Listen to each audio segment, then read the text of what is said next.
All right, folks. Welcome to another episode of Mormon Discussion Podcast. I am your host, Bill Reel. Grateful to be with you on this Saturday morning of June 4th. And I've got a friend of mine next to me who we've done some podcast episodes in the past, and Spencer has helped me several times in other things outside of us having conversations with an audience. But Spencer Wright, welcome to the podcast. Hey, Bill. Great to be here. Thanks for having me. Good. Glad to have you here. Let me share my screen. You thought you would help us kind of set up this conversation. What's going to happen here is, and by the way, just a little story. I have a friend who left the church maybe 5 years ago, 6 years ago, and he came across this video, this ancient temple rites restored thing that we're going to talk about today. And it ended up impressing him enough that he slowly got on this journey to going back into the church. I hear very few stories of people who deconstruct the Mormon religion and know the messiness and then end up back in it.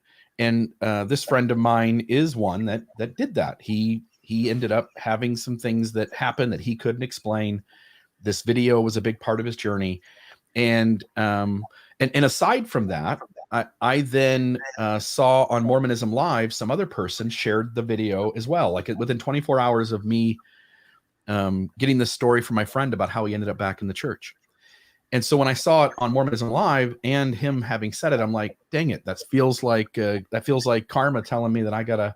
And of course, you and I don't believe in karma, but karma telling me that I needed to cover this, that we needed to dive into this and see if there were any good ways to reconcile it. And you jumped in and made a comment, which once I knew you were sort of interested in tackling it, I knew that I could find another person with a rational mind who could help us kind of tackle some of these ideas. So Spencer Wright, before we dive into the actual YouTube video, maybe take us through some of these ideas, and let's see if we can't help the audience set up how they're going to think about these things.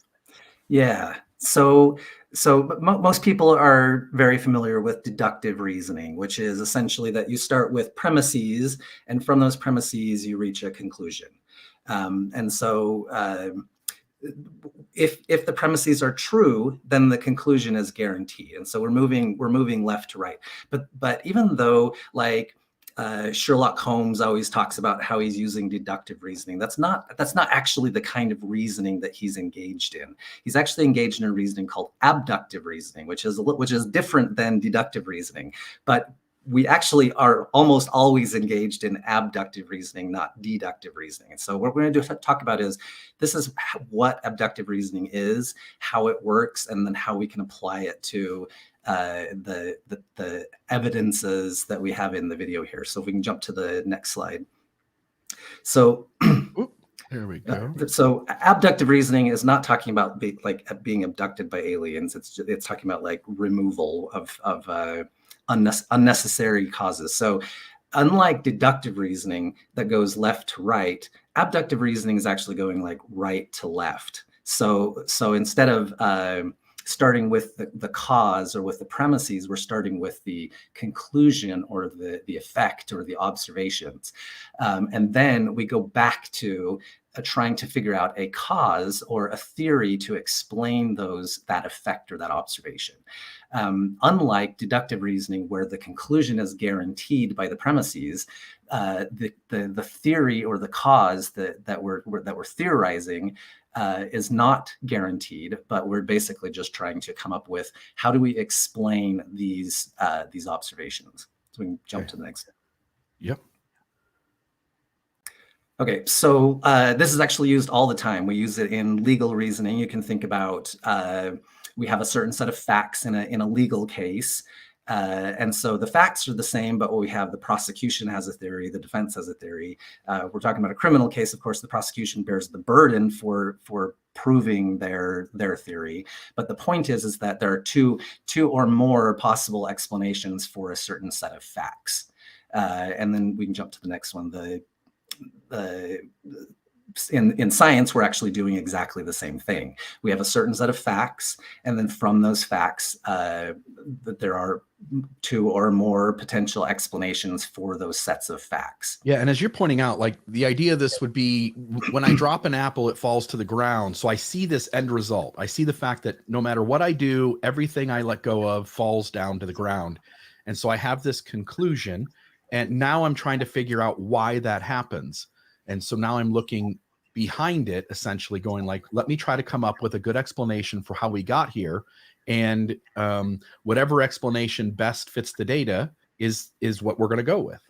Yeah, and this is like a perfect example too of saying like, okay, here we have the universe. How did the universe get here? Well, none of us were here at the beginning of the universe, even assuming that it had a beginning, to start with. Yeah. And so we have multiple theories to explain all of the reality around us, the planets and the stars and everything like that.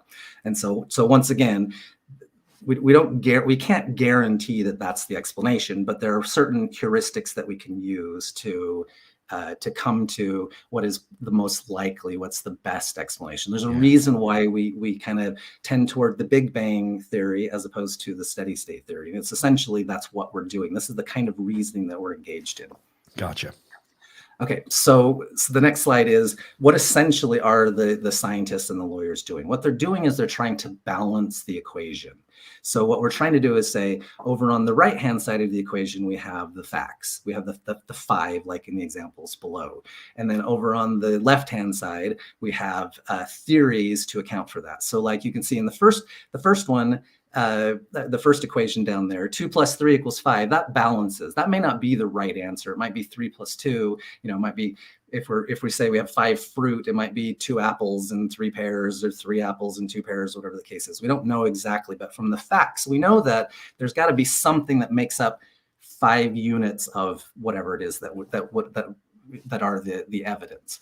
We know that if you can only come up with 2 + 2, then you're working with something that's an insufficient explanation. That doesn't account for the evidence that we see.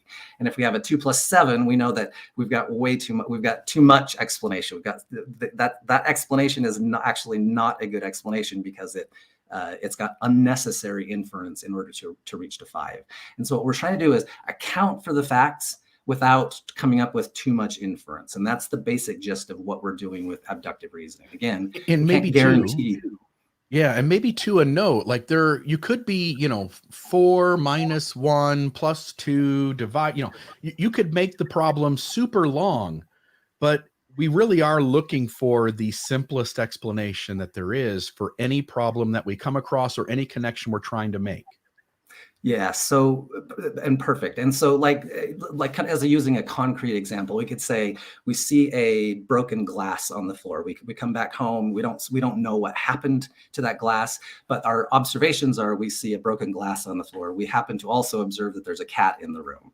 Yeah. And so we can, knowing kind of the behavior of cats, which is also from observations, we can come up with, say, here's the units of work that is necessary to push a glass off of a table onto the floor. And we say the cat is a sufficient cause, sufficient explanation for that. And so someone else might come up and say, well, what if an alien broke into the house and push the glass off the floor? Well, okay, that's sufficient. It will cover the explanation because we can hypothesize a alien that is powerful enough to break a glass off. But now we're talking about what's all the work that we have to get from the alien from another planet to here to do that. It's like we're using way too much work to try to explain what's going on here. Right. But we could even just say the cat across the street and say, well, what about okay, sure, yeah, that cat, but how did he break into the house? How did he get up here and then leave without leaving a trace? It's like, once again, we're using too much work. We're invoking too much work in our explanation when the cat in the room explains it sufficiently. And to note that this is the game that happens in Mormon apologetics, is that apologists come up with an answer that you go like, oh yeah, like maybe that could happen. But the reality is the moment you make it the least simplest explanation, the overly complicated solution, the moment you need more allowances and conjecture, as you always say, you essentially are off talking about something that's less than the most rational explanation. And so in this instance, for instance, so if you make it the cat across the street, you don't need to do that. It's unnecessary. There's a cat already in the kitchen. Now, again, we may come to find out that something else happened, but until we actually learn that information, our responsibility in being critical, logical thinkers is to go with the simplest explanation that deals with the data and can come up with that solution, correct? Yep. Because the alien theory is sufficient, but it's far more than sufficient. It's unnecessary, essentially. Yeah. So that's Think about it in degrees of absurdity, right? Like it's more absurd to ask for an alien or Bigfoot or a raccoon even to have jumped into the house and left without you knowing it. The cat in the kitchen is sufficient until new information comes forward. Exactly. Yeah. Okay. Okay, we can jump to the next slide. And so then it's important also, because we talked about that no theory is guaranteed. And so what we're kind of looking for is the best theory so far. And I like to think of this as like the fastest runner in the world, right? It's like we say that this person is whoever won the Olympic, the fastest human in the world Olympic race. Well, next Olympics, somebody else could get a faster time, right? And so what we really mean when we say the best theory, what we really mean is the best theory so far. There might be somebody else comes along who's able to make better sense of the data and come up with a better theory. But what we're saying is, out of the available theories that we can even think of, this is the best theory so far. But what we can know for sure is that the person who took second place and the person who took third place and on, they're definitely not the best theory so far, right? They're definitely not the best runner. And so like the alien theory, we don't know that the cat knocked the glass off the table, but we can be pretty sure that the alien didn't, because we have a cat there to account for the explanation. Yeah, and maybe to add a note there, sometimes apologists suggest that their answer is the better answer, but we just haven't discovered it yet. In other words, the fastest runner could be in some tribe in the jungles of Africa or something, and he could exist, and he just isn't found and able to participate in the Olympics. And so you can propose solutions that we don't know, like maybe, but the reality is our job is to go with the runner who is demonstrated he's the fastest until new data comes forward and tells us demonstrably that there is somebody in Africa who does run faster. Yes. And so the problem is what you just did right there was you kind of added to the conclusion side, the observation side. And we can do that, right? We can always go in and add any kind of hypothetical observation we want to the observation side in order to make our theory fit. We can always do that. And it's really easy to do that. But what we're trying to do when we're using abductive reasoning, like if I was in court, on trial for something, and somebody started doing that with the facts instead of just using the facts themselves, then it's not a fair trial, right? If somebody's saying, well, what if some apples started going up instead of down? Well, okay, yeah, we can talk about that, but that's not our observations, right? And so we're trying to stick with who's the fastest runner just for the observations that we actually have, not for the observations that we can theoretically have, because theory needs to go on the other side of the equation. Perfect. Love it. Okay.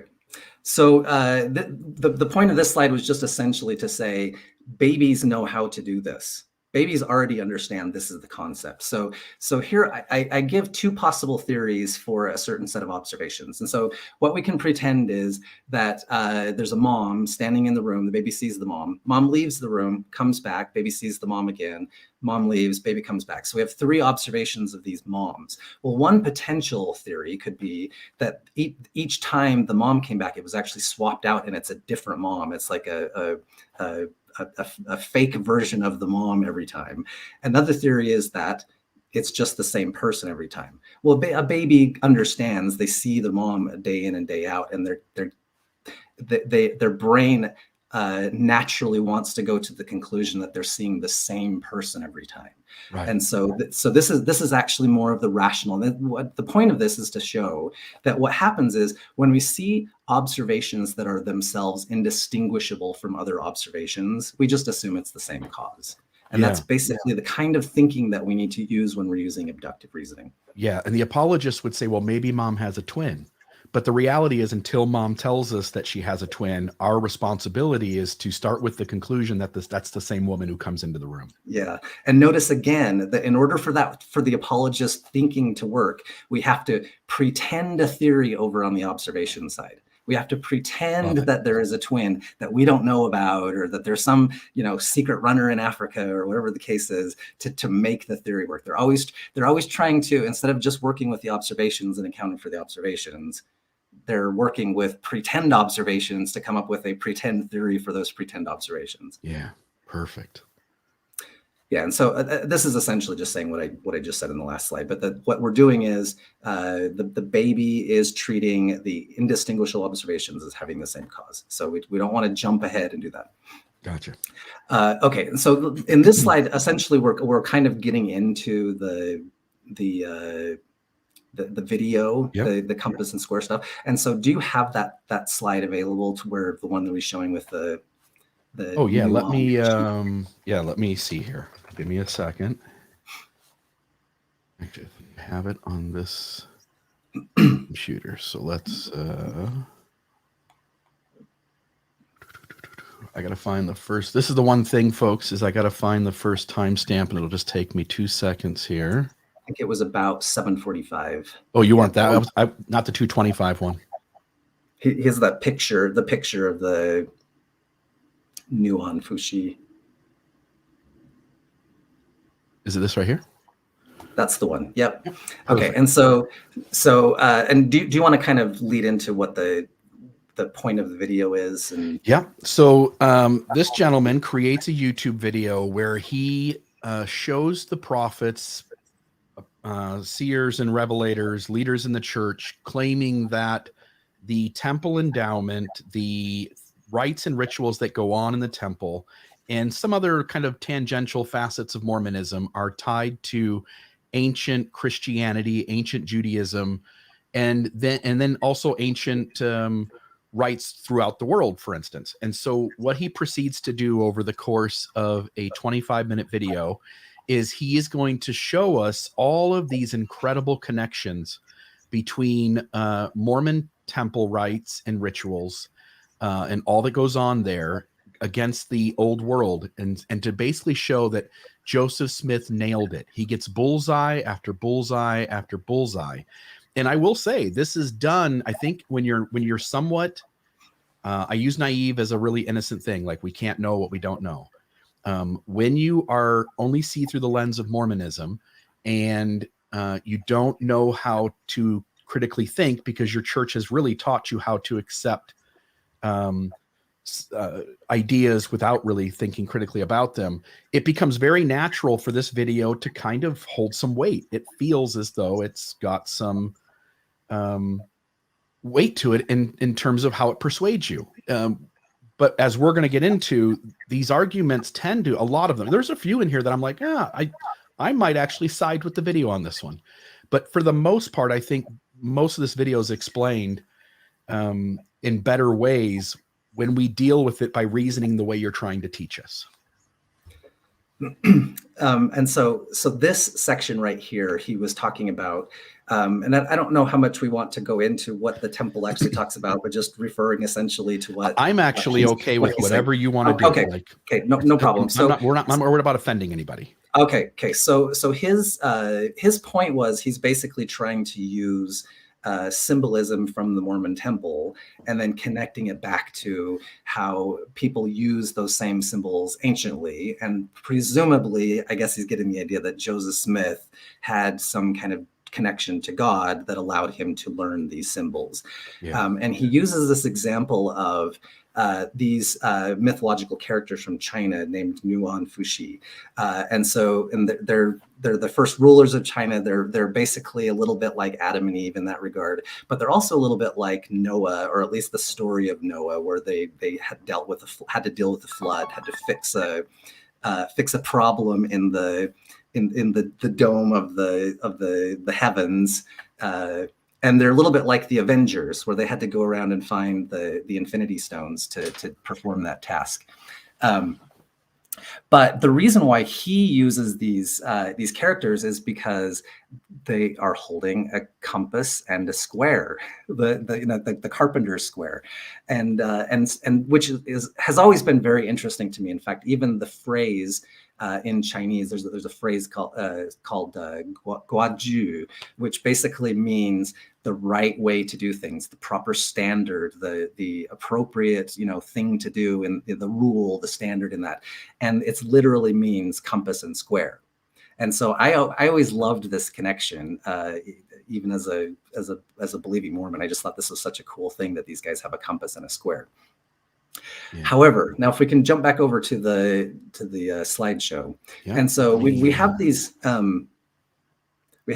guys who are from China who are using a compass and a square. We also know that Joseph Smith has a Masonic connection, where the compass and square is the most prevalent symbol in the Masonic belief. And so what we're trying to do is we're trying to account for Joseph's compass and square. Why did he use that symbol himself, knowing that there are also the facts that Joseph had a Masonic connection? And so in the first equation, what we can say is, well, we can assume that there's a Chinese source, but we also have to assume that there's a connection that Joseph has to China that he was even aware of Nuon Fushi, right? But if we say now the second one, we say that Joseph used the Masonic source for his compass and square. We're now using less conjecture, less inference in order to come to the same conclusion. And so again, sure, yes, and I don't know that anybody's even making the claim that Joseph is using Nuon Fushi for the thing, but I'm just saying we could theorize that. And if we did theorize that, we would have to come up with more inference, more theory than is necessary to account how Joseph came up with the compass and square. Yeah, Masonry being the source is the cat on the table next to the broken glass. Exactly. Meanwhile, yes, the Chinese source is the alien that you're taking a leap. You're going, look, I could go with this easy reconciliation, but instead I'm going to add extra allowances, more inference, more conjecture. And now we have an overly complicated reason for why. And it may not seem overly complicated to the audience. There's some of these that may feel more like a 50-50 proposition, but the reality is, even if it's 55-45, you have to go with the 55 until new information comes. You can't assume the 45 sounds great, so I'm going to use it. The reality is, a rational thinker has to always go with the solution that requires the least amount of conjecture and allowances. Yeah. So you've always used the example of like a rattle on the roof, and it could be a pine cone falling off a tree. It could be a raccoon that, jumped out of the tree onto the roof. You walk outside, you don't see a raccoon, but you see a bunch of pine cones that have fallen off the roof from the tree. And again, both of those are fairly reasonable.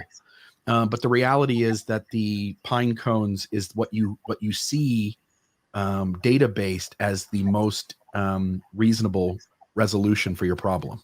Yep, we have to start with the orange side of the equation and only use the necessary green to come up with whatever is that accounts for the orange side. Perfect. Yeah. Okay. And so then in the next slide, here's just another potential theory, which is that Joseph got it from God. Right. So we could even say, yeah, God told Joseph to do this. But in order to do that, we have to come up with all kinds of conjecture. That God exists, that God is the source, that revelation exists. God loves Mormonism. Yeah. Yes. God loves Mormonism, and he even cares about, compasses and squares and whatever the case is. And so again, if we were just trying to figure out what is the amount of work that's necessary to account for this explanation, we're literally now talking about an infinite amount of work, because God is, all powerful. It's kind of like even the idea of like saying, how did you find your keys? And if you were to say God was the source that helped you find your keys, you've now come up with literally an infinite amount of work to account for that explanation. Yeah. And I'll just say one other thing. I've always tended towards being a decent critical thinker, but it really is the moment, to the audience, to each of you listening and watching. Spencer Wright is the guy who helped me finally solidify my understanding of how these kinds of arguments should work between critics and apologists. And it's the moment, Spencer, that you started helping me understand this kind of thinking that I really solidified my ability to pick apart apologetic arguments and to no longer accept the second best answer. And most of the time, the second best answer is deeply far away from the first one. But even in instances where it feels somewhat close, the ability to still discard that in order to be a rational thinker. So I just want to say thank you. Yeah, and I'm so glad that we were able to connect and have these kind of discussions. This is so much fun. Cool. Okay, so essentially, we're just kind of just breaking down the rules with these last 3 slides. So abductive reasoning is essentially rule out the less exotic theories before assuming a more exotic theory. And we have a more mathematical way of thinking about that. We just want to make sure that the amount of work that we're describing to get to that observation is less than some other one. Or in other words, the same sort of thing, rule out what can be observed before assuming out something, rule out the cat that's there before jumping to the cat that's not there. Perfect. And this was kind of just going back to the baby and the mom theory, just treat indistinguishable observations as having the same cause. So we know that Joseph had a Masonic connection, but we don't know that he necessarily used that connection, right? We don't know what's going on inside of Joseph's brain, but we know that inside of Joseph's brain is a Masonic compass and square. And so it's now indistinguishable from the source of his compass and square. And so rather than trying to assume some other compass and square made it into his brain from China, let's just treat the indistinguishable observation as having the same cause. Yes. And then lastly, this kind of goes back to what we were talking about before about the fastest runner in Africa. There might be a fastest runner in Africa. God might be the cause of the observations. But if you have to assume those things as true on the observation side in order to get to your theory, then you're basically cheating. You put two variables on the opposite sides of the equation. They basically just cancel each other out. Yeah. And it is interesting. I mean, I've had these conversations numerous times. I've talked to Mike Ash about the number of people who are claimed to have died on the Hill Cumorah during battle, for instance. And what Mike does is he says, well, maybe the Nephites and the Lamanites are embellishing their numbers, right? Well, there's no evidence that they're embellishing their numbers other than that's what he needs to add to the equation in order for us to now still believe the Book of Mormon is an ancient historical text. And what you're saying is start to notice when the apologist is adding conjecture and allowances into an argument, or when they are saying, well, maybe this happened or maybe that happened. You ought to always hold them accountable to dealing with the data as it is and pointing them always to the most reasonable, rational conclusion that requires the least amount of allowances and conjecture. Yeah. Yeah, the theories, I'm now pointing the correct direction to match the slide. The theories go on the theory side and the observations go on the observation side. And so if you're putting theory over on the observation side, you are cheating. It works. It's fine. We can just like the baby and the mom. It's I just made up that entire thing, right? It's there is no observation of a baby seeing its mom. I just made that up. But the point is that when we're working with trying to say what is the most rational conclusion to a set of observations, we have to work with that set of observations, not start with putting some additional theory over on the observation side, and then conveniently coming up with a theory that accounts for that. And notice right here, here's a great example, right? Camille comes in and says, or maybe there's more than one Hill Cumorah, and we just haven't found it yet. Again, so you're adding something over to the other side of the equation. Yeah, put that theory on the observation side, and it works. It's great. Yeah. It's amazing. Look at that. I love it. I don't know if she was being serious or not, but she certainly helped us see how that works. Yeah. All so right. we gotta watch out for those. Watch out for those what ifs to account for the data. So as we're going through the data, we can kind of see how an apologist might use that same sort of reasoning to arrive at their conclusion. But we have to start with the data and not with the what if data. Yeah. And this will be to me, I mean it, when people are engaging defenders of the church, their argument, the only way their arguments work is by playing games with how this should work.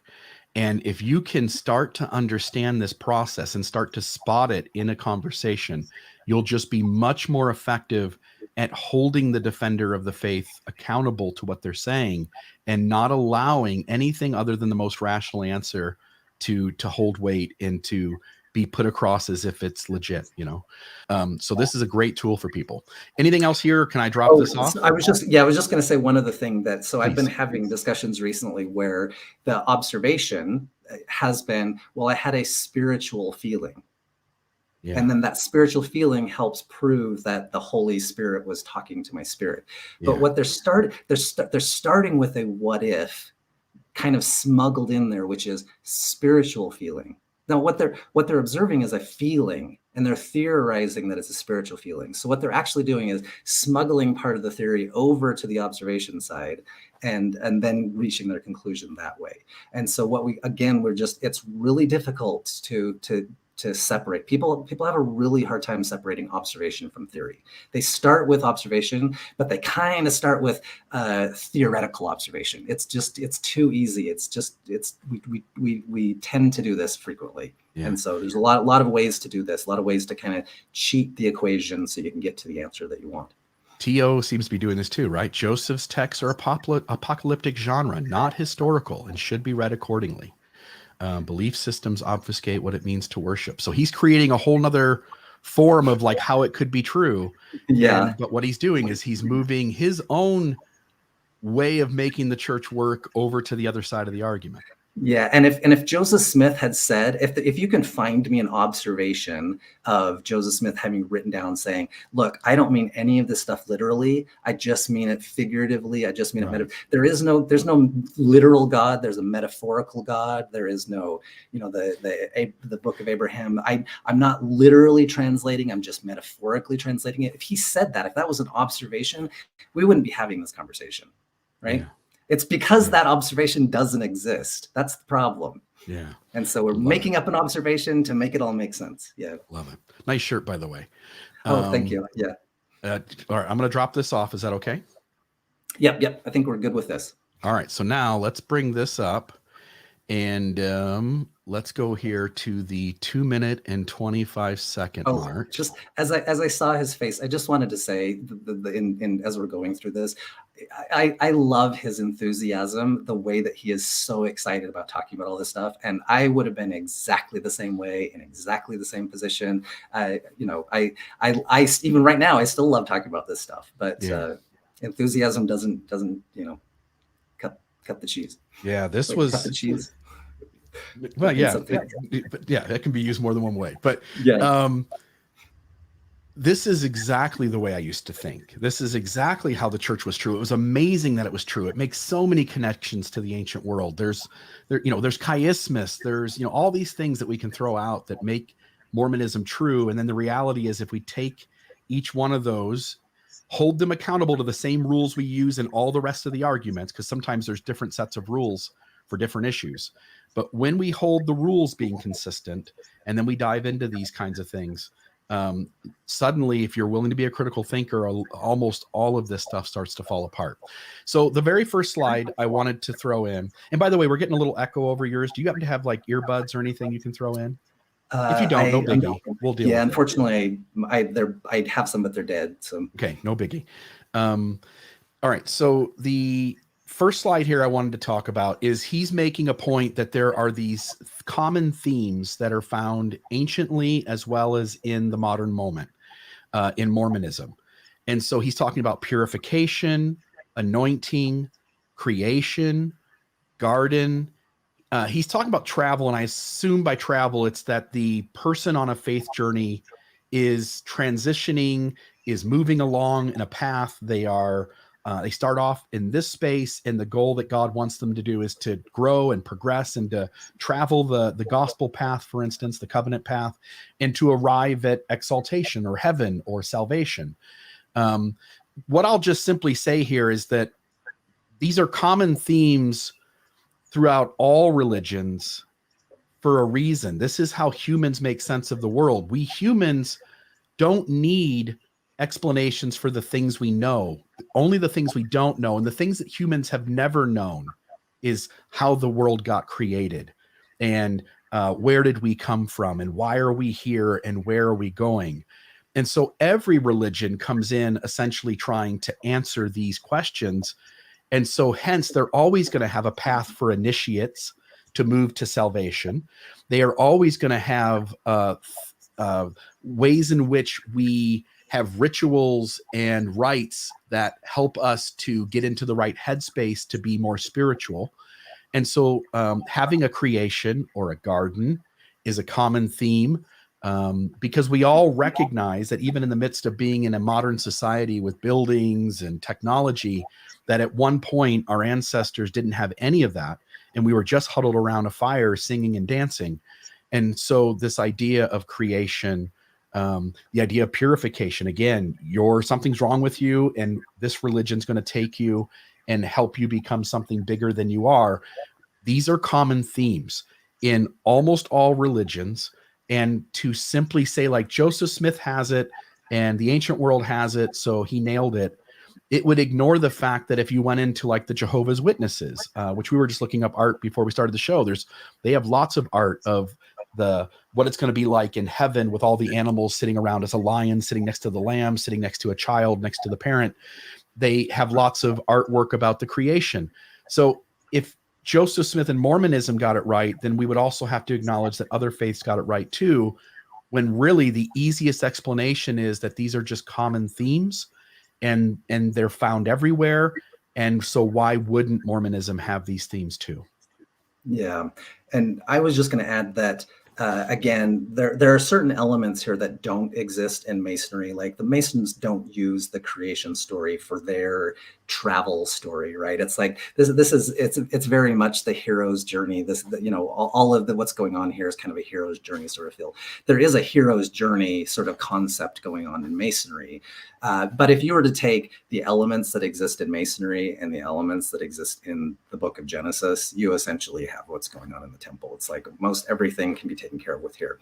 And the idea of purification, I just wanted to say this, I'm going to talk about this a little bit more when we get into the Asian stuff, but this very idea of purification, it's like, well, so ultimately what's happening with the purification is that Joseph Smith is saying, bless your eyes so that they can see, and your ears so they can hear. That's the most simple symbol you can possibly come up with for an ear, right? It's like, if anyone is going to say what could an ear be symbolic for, it's to hear. Like you can't get more fundamental, more basic than that. And so for anyone to use an ear symbol, the most likely thing they're going to use the ear symbol for is to hear. Yeah. And while some of these themes may not be present in Masonry, we ought to acknowledge that many of these themes are present in the Bible. They're present in other things that Joseph Smith had access to, including the sermons of ministers in his neighborhood. We don't have to jump to an ancient connection if the connection is 3 blocks down the street or sitting on a bookshelf in his home. Yeah, rule out the non-exotic stuff first, then go to the exotic stuff. Yeah, perfect. Let me pull up the next one. This will be at 348. All right. So here, what he's essentially saying is that that middle paragraph, for instance, we know of a number of liturgical contexts in which the creation drama was acted out as a teaching device. I simply would want to note, like he's acknowledging, although he doesn't really see it as fitting his art. Let me say it differently. He's actually arguing on my behalf, but he doesn't know it. The reality is, again, it's a common theme. Yes, there's a number of liturgical contexts across various faiths where the creation drama is acted out as a teaching device. This idea of from antiquity, certain stories have been retold, the creation and the fall. By the way, long before Christianity and long before Judaism, there are a host of other religions who tackle these same kinds of ideas of having some sort of flood, of having towers, of having messiahs. So just because you find an ancient connection, the first thing that seems most rational is that there are a way in which humans approach the religious or the spiritual, and they tend to be common themes. Any thoughts on this slide? Yeah, and I just wanted to point out as well that the creator of this video is kind of doing our work for us in a lot of ways. Anytime you see a reference in the Bible, that's probably the most likely source of where Joseph Smith got it too, right? And so when we see that in the Bible, it's like we know that anciently the temple was set up in such a way that it had a holy of holies, and then Joseph has his own holy of holies in the at least the Salt Lake Temple, and so once again, it's like, okay, well, is it most likely that idea for a holy of holies came from some revelatory process that we have to come up with? Now we have to talk about like magical work in order to get Joseph Smith to have holy of holies, or did he just get the idea from the Bible that talks about a temple that has a holy of holies, or a wash basin that has 12 cows or whatever? It's like, it probably just came from the fact that he read the Bible. And so and one other thing that I was going to talk about was, so like in Shinto, the Shinto shrine is divided up into 3 different sections, and they usually have a third section which is called the Honden, which is basically their holy of holies. And so again, it's like we can kind of see that this is just a very common motif, this concept of having a sacred building and having a sacred building that's attached to the sacred building, that's the most sacred building, where we hold the sacred relics or whatever the case might be. But probably Joseph Smith didn't get his ideas from Japan, right?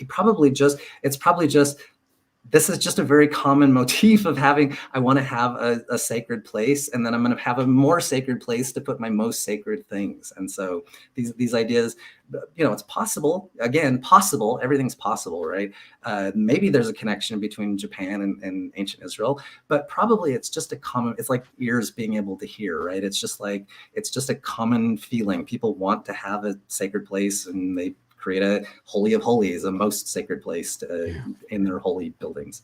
And it also recognizing that in Joseph Smith, regardless of whether you believe he's the vessel by which the Book of Mormon came through because it's a revelatory process, or whether Joseph Smith is enacting some sort of deception and creating the Book of Mormon on his own and attributing some sort of provenance that isn't real. The reality is that the Book of Mormon itself tells us that the Nephites built their temple after the manner of Solomon. And hence, when Joseph does build a temple, it seems very natural that he's going to go back and try to figure out what parts of the Temple of Solomon are important to put into temples. Yeah. Okay. Next one is 420. And so in this one, let's see here, the holy place, which we've already kind of mentioned, several more rooms to accommodate. So he's basically making this idea that this room equals this room. Like Solomon's temple has these 6 rooms, and here's their comparative equal over on the other side in modern LDS temples. And the reality is that you're really having to use a lot of creativity here, because these rooms are very different. They don't contain the same rituals. They don't contain the same rites. The way in which these folks did religion was entirely different than the way Mormons do religion. And so you're having to go like A equals B, when in reality they just don't. And I think any mind, when you're thinking there's a connection, I think it's often easy to try to find some little thing like, oh, this is the outward room, so this is similar to that outward room, and this is where initiates have to enter in. Well, that's the reality. All initiates have to enter into any room from the front and come in, and so it feels as though, as I read this, I simply, in my modern perspective outside the church, I can no longer see the Temple of Solomon and make connections to what we do. They are completely different practices and ordinances. Even though Joseph Smith had it as a template, he still created something extremely different. Yeah, I was just watching Willow a couple of days ago and thinking about Willow is pretty much Lord of the Rings. I mean, it's not exactly the same, right? There's enough of a distinction that you can say it's a different movie, but fundamentally, you got elves and fairies and little people and sword and sorcery and everything like that. It's probably the creators of Willow have read the Lord of the Rings at some point and just kind of came up with their own version of that. It doesn't take a magical solution to explain where willow came from, right? It's like we have a source available there. That's probably what they came. They probably used a lot of the elements from the Lord of the Rings to come up with willow. And I was just thinking also too, once again, he seems to be kind of doing our work for us here, where he says this lack of a one-to-one correlation. It's like he's trying to make it to say, look how this is obviously this, the only way to account for this is revelation. The only way to account for this is Joseph Smith was just, he had some magical power. And it's like, no, he had the Bible, he had masonry, he had his imagination. All those three things together can easily account for whatever similarities exist between Willow and Lord of the Rings, or between the Mormon temple and the ancient temple. He's admitting they have distinctly different functions. Pick up on that. And then also notice too, Joseph Campbell does all this work about the hero's journey. And what we learned from Joseph Campbell is that there are common themes that run through our mind, but they seem to be somewhat subconscious. We're not really aware of them in our day-to-day life.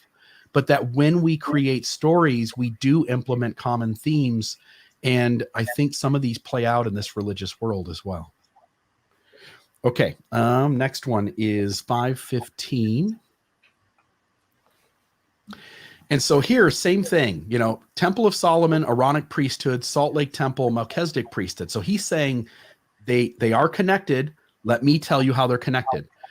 One man can enter, any worthy member can enter. High priest only enters room representing presence of God. All worthy members may enter room. Only male descendants of Levi, men and women of all Israel officiate. So he's acknowledging on the front end that these are completely different than each other. But he also wants to say, like, at every level, like this level has something here that's shared. And he's, so to some degree, he's right. How many people can enter is a common theme, but anytime we have a building, that theme is going to be present. It's not realistic for us to go like, oh, how many people can enter? That's fascinating. Like, how did they come up with that? Well, the reality is there's a building and people have to enter. And so at each point, you could find a common theme between the two things.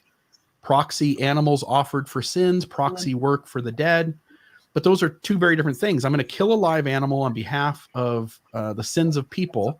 And then I'm going to do work for people who have passed on so that they can get to heaven. They're just very different things. Anyway, I don't want to spend a lot of time on that one either, but your thoughts there?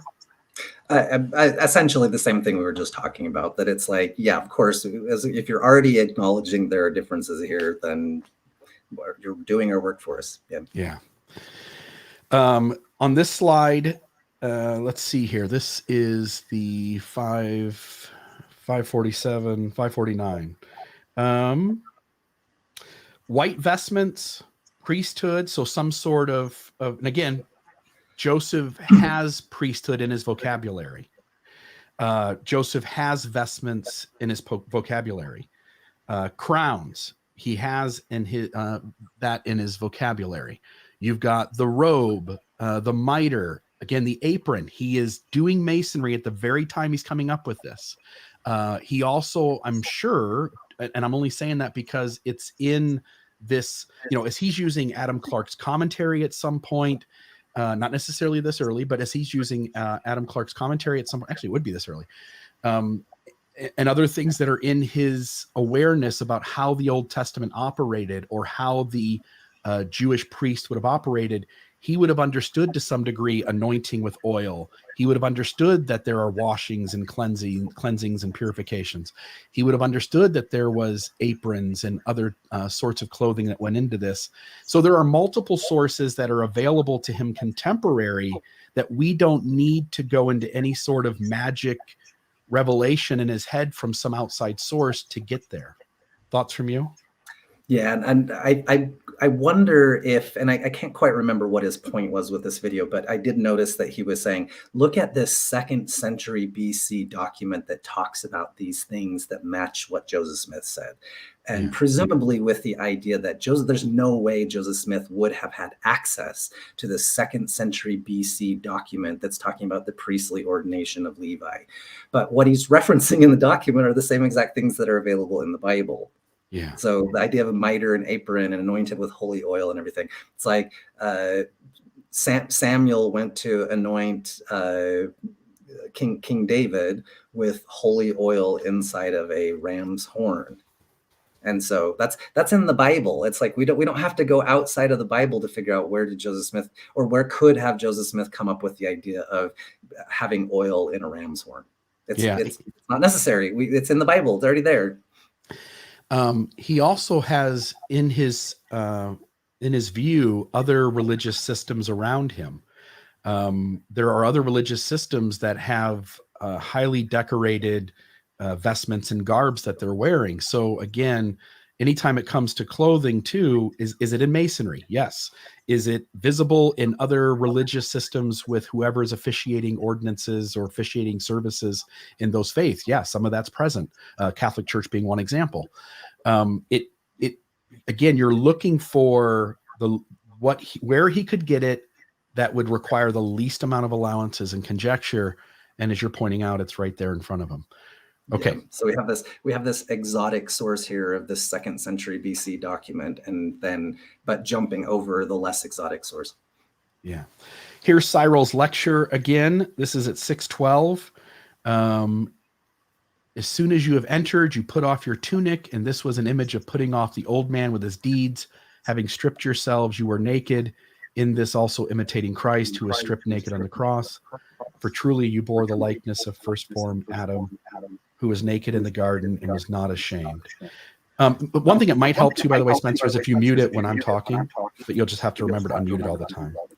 Sorry. All right. So in this one here, 612, finding a vague similarity in a vague document that mentions imitating Adam and Christ, and being not necessarily naked, but also taking off like whatever your outside clothes are in order to put on whatever you do inside to do the ordinances and things. Again, I'm just going to note that there are lots of religious traditions where you change clothes, where you let your secular clothing that comes off and you put on some sort of religious clothing. There is lots of ideas behind Christ is the mediator to the Father and the mediator between us and him, and that he symbolizes us in that approaching God. And so there are lots of these common themes found within Christianity. We don't necessarily have to go like, oh, there's Cyril's lecture and Joseph and Cyril are getting their information from the same source. Any thoughts here on this one? Only that. So I have studied Aikido for a long time, and part of the process of Aikido, it was interesting to me when I saw my sensei, my teacher, the first time outside of the dojo, right outside of the training area, where he had basically just gone and switched out of his Aikido clothes and put on jeans and a t-shirt, or whatever. And it was kind of weird seeing him the first time wearing just regular clothes. But the point being, the kind of the connection here is that when we're in that kind of sacred space, and this isn't even a religious setting, right? This is talking about a martial arts setting. In that sacred space, the dojo, essentially we're removing our normal clothes and donning, special, almost ceremonial clothes for that process. And so it's just, you go to a graduation and it's like you're removing your regular clothes and donning a robe, and then whatever the mortarboard hat and everything like that. We love the idea of pomp and ceremony, and so this concept that people put on different clothes to go through a ceremony is not. There's nothing unique about the ancient Jewish temple or the Mormon temple, or just like what you said, in the Catholic Mass, the priest might just be wearing some regular clothes on some other day, but when he's there at Mass, he's wearing special clothes set apart just for that purpose. And so it wasn't like Joseph Smith had to receive revelation to come up with this concept of wearing special clothes when you go to the temple. Right. All right, 628. By the way, did the sound go away? I had the fan running on my computer. I wonder if that was the. Oh, I don't hear anything. Yeah, I don't hear anything yet. So okay, that may have been the problem. I still hear it a little bit. Oh, you do hear it. Okay. Yeah, it's I'm being heard over your speakers. I believe. And we have the echo thing turned off on your settings, but that's not fixing it. So no Okay. biggie. All right. I'll keep muting while you're talking. No biggie. All right. So on this one, then you were anointed with exorcised oil from the very hairs of your head to your feet. You're first anointed to the forehead. It talks about olive oil. Again, let's just note here, 2 Corinthians 3:18, he's got a New Testament source for this. Notice the next one. Then on your ears, quick to hear. Then on your nostrils. Notice again. 50 verse 4, 2 Corinthians 2:15. Afterwards, your breast. Philippians 4:13. You don't need an ancient document, Cyril's lecture 19 through 22, when Joseph Smith could take this right from the scriptures. I also want to note something as well. Let's see. So there's a different way to kind of think about this. First, acknowledge that the apologists are sincere here. When we come to the data with a bias, it is easiest for us to fit the data to our pre-existing belief. In other words, work backwards. Wedding feast in the Book of Mormon, ancient wheat. Yeah, there's some vague kind that somehow is, in the Americas. We did find some horse bones in that tar pit in California, so that explains everything. NHM is in the right place at the right time, and so NHM must mean Nahum, and it must be the same spot. And then Chiasmus is the one that I thought of as a direct example. For years and years, decades and decades, I think it was Jack Welch who discovered Chiasmus, and the Book of Mormon has it, and some ancient religious text within the Judaism Christian culture have it. Hence, this is an ancient way of writing, and it's only found here, and hence it must be from God, and so the Book of Mormon's true. In recent years, we have just completely left Chiasmus by the side of the road.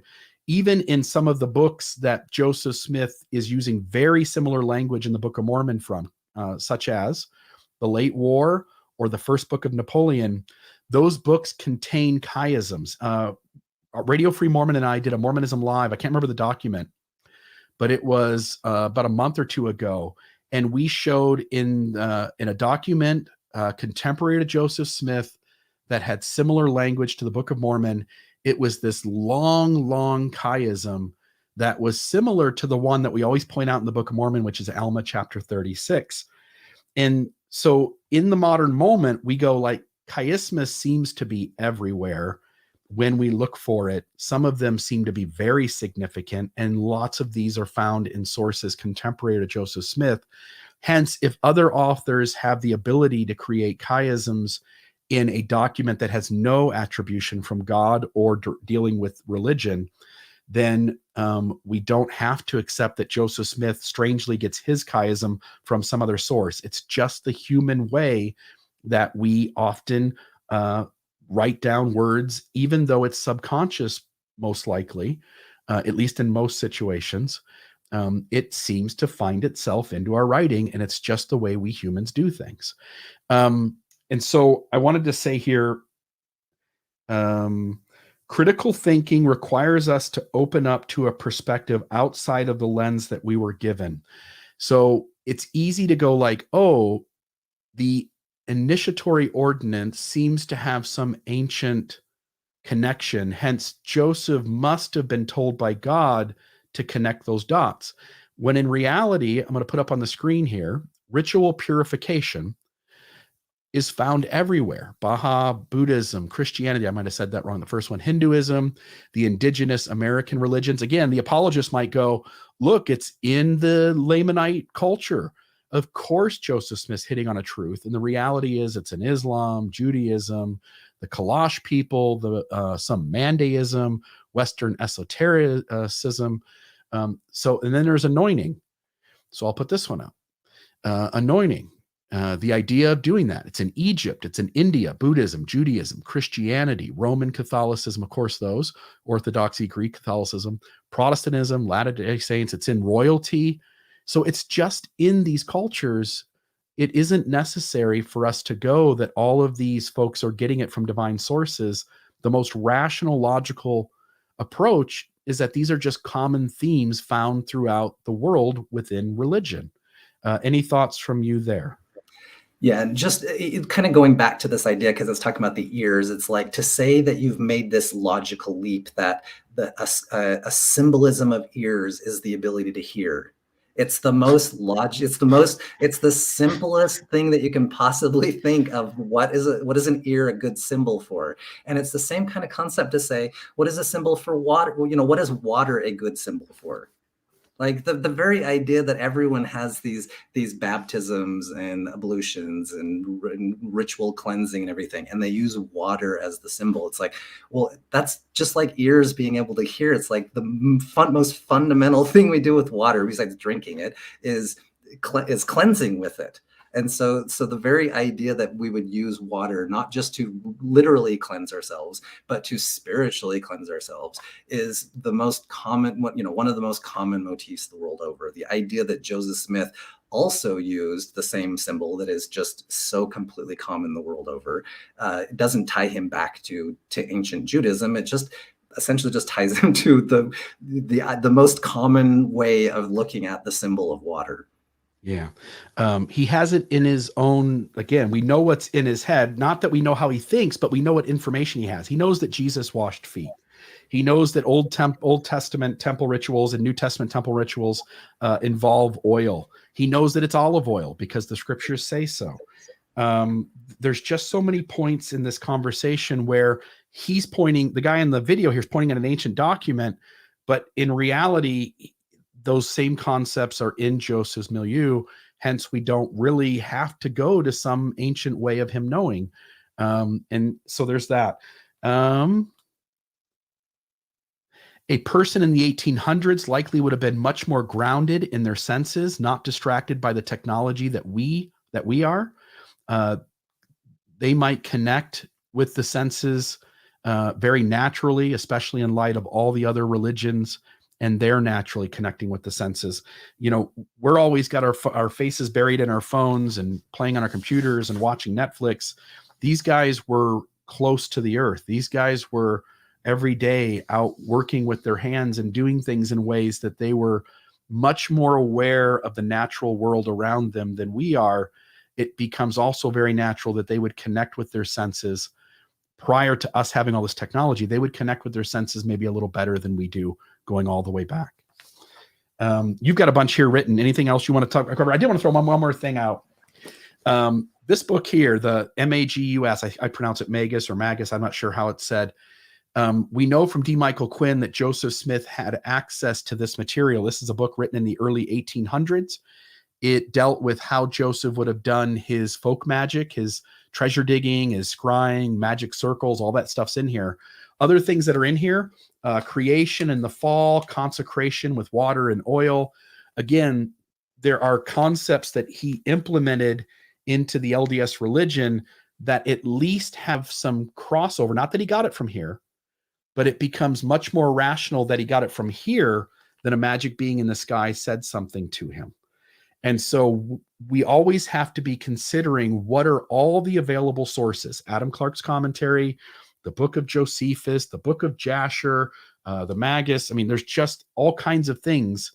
And I hope someday maybe somebody will make a complete list of everything we know he had access to, and then maybe a list of things he likely had access to. We ought to start there when we're trying to figure out where he got his concepts from. For instance, the 3 degrees of glory. I can't remember the guy's name, Swedenborg, right? And Swedenborg talks about the 3 degrees of glory. The word of wisdom. There are many things at the time that talked about temperance in the very things that Joseph urged temperance in within the word of wisdom. We don't have to go to a magic being in the sky when the solution, again, is 3 blocks down the street or sitting on a bookshelf in his home. Any thoughts there? I think we're kind of talking about the same sort of thing with the purification and whatnot, and so I think we've basically covered it. Yeah. All right, let me move into 643, and I was just going to look at how we're doing time wise. We've got about an hour to go. Praying with the uplifted hands.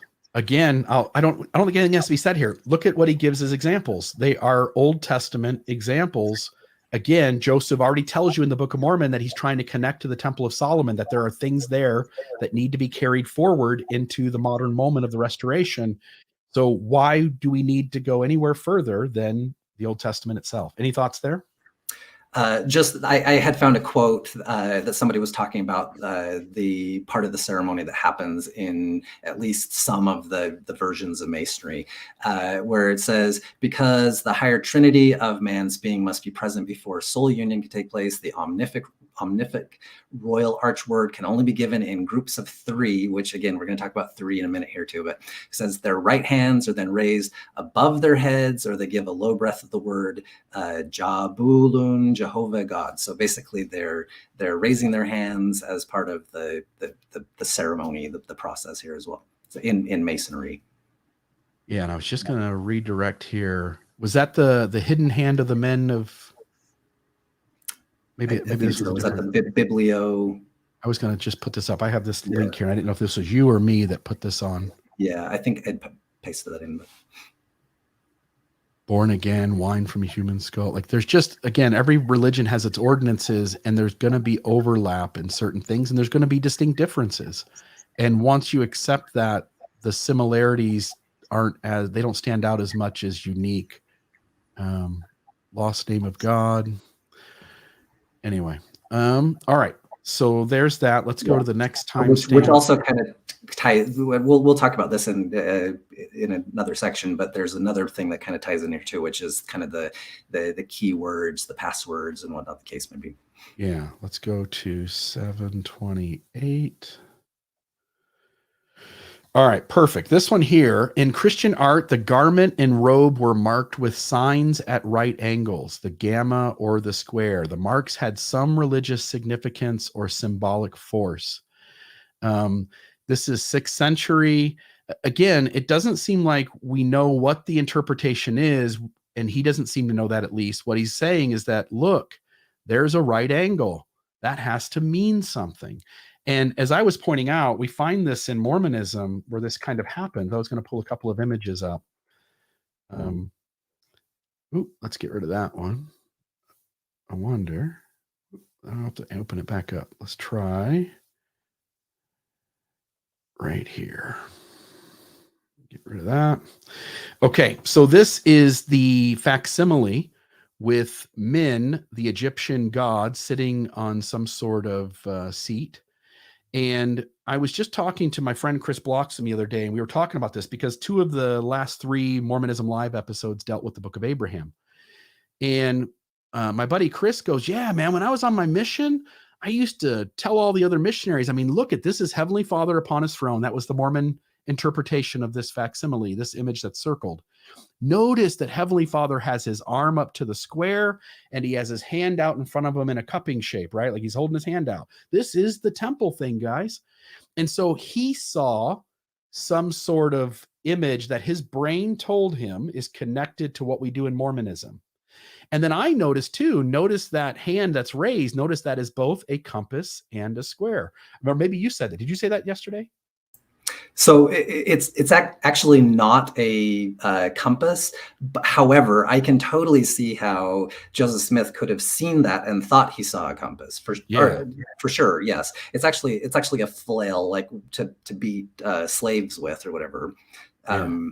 And so, which is not anything related. They're not actually connected. Yeah, he's actually into some kinky stuff. I'm not kink shaming here, but that's not a hand in front. That's a penis in front, and he likes to use his whip on slaves. So right. So that's what's actually happening in that picture. Yeah, the item in front is a penis. He's got a weapon in his other hand that he's going to beat slaves with. And what a Mormon sees is a hand raised to the square. He sees a compass in a square in that. And then he sees the hand out front, which is part of this temple sign that people do. And so we have to be very careful when we're looking at things that look like there's a connection, that we open ourselves up to the reality of whether there really is a connection or not. I'll get rid of that one. And then another one I want to show you, you got your picture there. Let's open up downloads. Where are you hiding? Give me a second.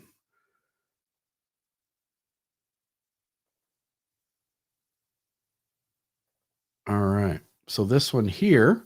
So this is a Naples relief. When I was struggling in the middle of my faith crisis, I started to reach out on discussion boards and try to work things out.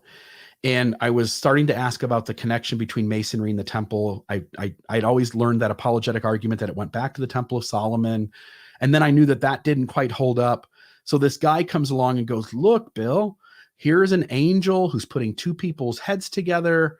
They are doing some kind of handshake. They're sharing some sort of information. They have some sort of stance against each other. Obviously, this is an ancient concept. And this is a Naples relief. I think it's a 12th century item. But the reality is we don't know what is going on there per se. And anytime we go, definitely this equals that, without really knowing what this is on the screen, we need to just slow down and go like, maybe, maybe not. Let's not insinuate that it is. Now, this one I don't have an answer for. I don't know exactly what's going on here.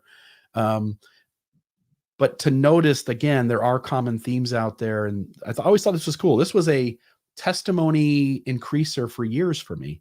And today I go like, who knows what exactly is going on there and what religion, what religious practice is happening, but it doesn't necessarily have to mean that this person's getting ready to go through the veil into the celestial room. Anything on that one? So I just wanted to actually jump back to the gamma symbol for just a second. Please. So this, I need to kind of jump back to sort of my childhood, which was, I grew up in kind of a apocalyptic kind of house that we were always kind of worried the world was going to end and we're going to have to rebuild civilization from scratch sort of thing. And so one of these thoughts that always kind of went through my brain was, okay, how do you rebuild civilization? How do you start over from the very beginning if you have nothing, no technology, nothing? And one of the very first things that I thought was, well, you can't even start building a house until you have the tools to build a house, right? And so like this concept of a compass and square are really actually foundational to how to make everything else in civilization, or the construction, the buildings and whatnot. So this idea that like civilizations came upon the idea of a square, of a here's how to actually make a tool. You can bisect a line, using geometry, you can bisect a line without having a square and create a square. You can create a square from scratch kind of thing. And so this idea that like these civilizations were excited about the idea of a square, or this is one of the reasons why Masons are so big on the squares in the compass, is because they're such foundational tools. China, just like we that very first image that we started out with Nuan Fuxi, it's like, obviously that was a big deal in China that they had figured out how to create the tools that they can now know that we have a perfect right angle and we can draw a perfect circle, that we can have these tools. It's likely that these guys are also very excited about the idea that they have this tool, and that even what's also interesting is in the West, they use the idea of a square to mean kind of the earth, that the earth was sort of, a flat square with four corners, and that the sky was kind of a dome, a circular dome. And so they used this concept of saying the square kind of represented the earth male principle and the sky represented the circular female principle. Well, that's exactly what they meant in China as well. But the point again, it's like that's not a humongous leap to jump from the idea of a square to the idea of a square Earth. That's, if you don't know how the Earth is, what the Earth actually is, it kind of just looks like a map. It looks like a square, and if you don't know what the sky is, it kind of just looks like a dome. And so it's not that hard of a leap to jump from here are the tools, the foundation of society, the compass and the square, and one represents the earth and one represents the heavens, right? And so they're just very common motifs. However, they're really, really common. And in fact, there's another group who also uses this gamma, this right angle symbol, and that would be the Nazis. That's actually what the swastika is. It's actually 4 gamma symbols put together. In fact, they call it the tetragrammaton. And so interestingly, there's another group that uses the gamma symbol, but he doesn't want to connect to those guys, right? He doesn't want to say that Hitler had revelation. Yeah, he to doesn't use, put that slide up, right? use the gamma as his Yeah. symbol, right? It's just a really, really common motif that's all over because it's one of the foundational symbols of civilization. That's what we have going here. And again, it doesn't that may matter be a square. anyway. It doesn't matter anyway because it's in masonry, and Yeah, he's exactly. right. Like, So where did Joseph Smith get it? Yeah. The easiest connection to make is he got it from masonry. We don't have to go finding the Nazis or the Chinese or this image here on the screen. Yeah. And so the point that I would just make with this is that may very well be a square. They may very well be drawing a square symbol and using the square symbol for religious purposes. But so does everybody else, because it's essentially the foundation of society, the idea of the square. Perfect. We already talked about this one here. Again, just it's a common theme that's going to be available into all that stuff. So let's go to 819. Clothing rituals, Alonzo Gaskill, changing clothes, vestments, aprons, head coverings, robes, sashes, footwear, undergarments. Again, these are common things found throughout various religions all across the world, across time and space. It doesn't necessarily, it assuredly doesn't necessitate that we have to have an ancient connection. It's much more reasonable to go, these are just common themes, anciently, modern, found throughout religion across time and space. Anything on that one you want to add? Just that we've talked about it, but just they're all in the Bible. Everything there is in the Old Testament. So. Okay, 924.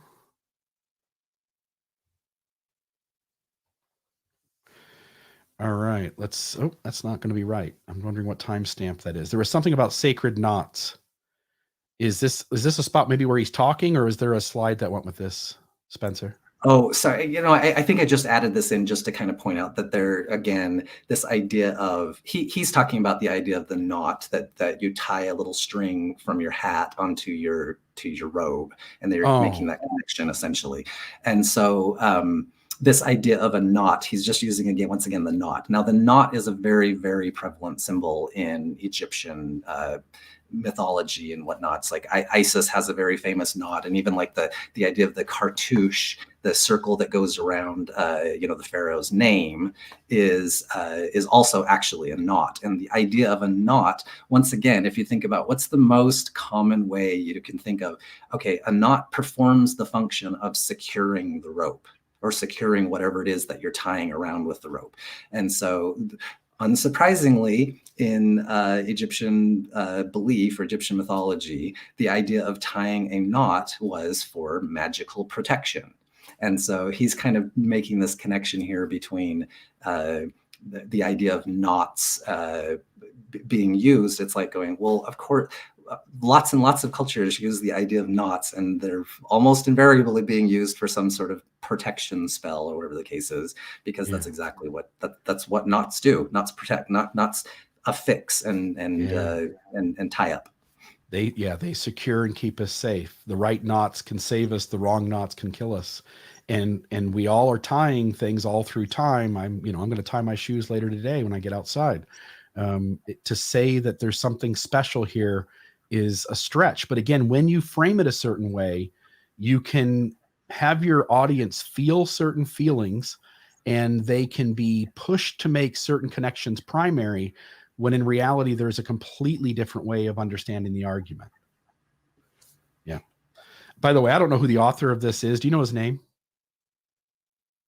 I don't. I'd never seen him before this, watching this video. The reason I say that is we've got a TO who's in the chat, and he or she seems to be very passionate about what we're talking about, and I haven't been able to follow it exactly, but seems to be coming from the other side of the argument. So just curious if the author of the video is watching along. I'd love to know, TO, if you are the author of the video. That would be helpful as we move through it.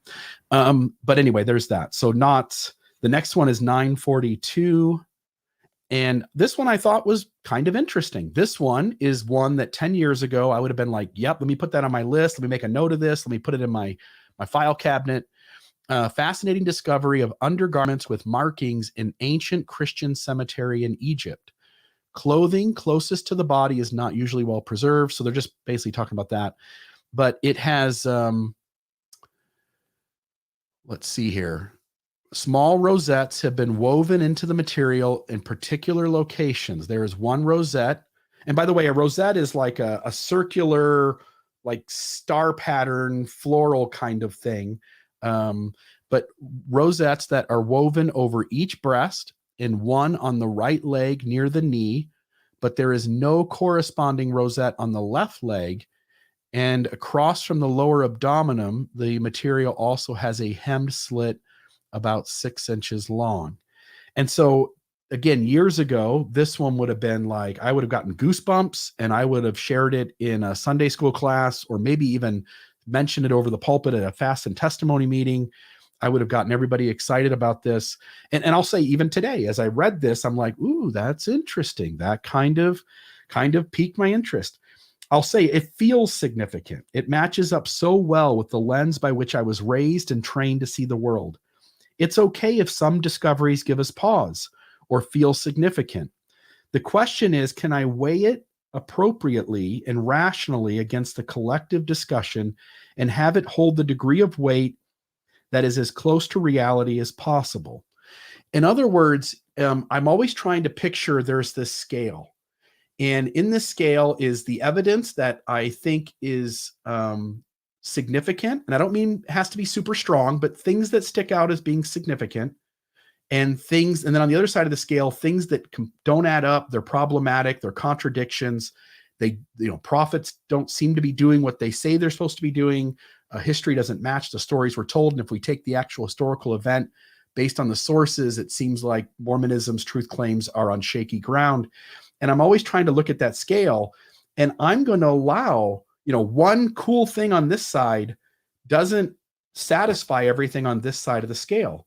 And so I'm going to allow myself to have things that sit over here. That's allowed. But what it takes for this to be in a certain fashion so that the church could even possibly be true in any way, shape, or form the way it claims to, that scale needs to be a certain way. And in instances where I have something that seems to that seems to indicate maybe the church could have something here, the amount of things it would need to have are so small compared to what's needed for the church to be what it claims that I don't feel persuaded by things like this. I will open it up. Do you have any thoughts here, or did this strike you as kind of cool too?